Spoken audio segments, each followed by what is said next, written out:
Now, we're going to lift her up gently. Oh, it's a boy. Oh, we're going to lift him up. We're going to put our hands underneath the neck. Here, here. We're going to push the baby up like this. Our palm is in the gut. You see where my palm is? Okay. Okay.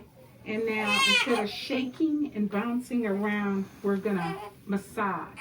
Oh. Okay. And the more you lift it up and the more you put your hand in the gut, you will really help express extra air.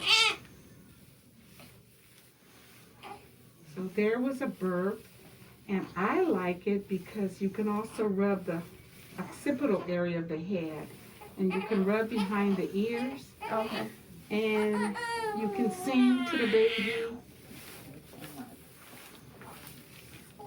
Now, this is the other good thing about this technique. If you have a stuffy nose, you can hold the baby like this. You can gently put your saline drops. Okay. The baby will act like they're gagging. You heard that? Yeah. Okay. So when they'll clear out the nasal passages, and then you don't have to do a bulb syringe.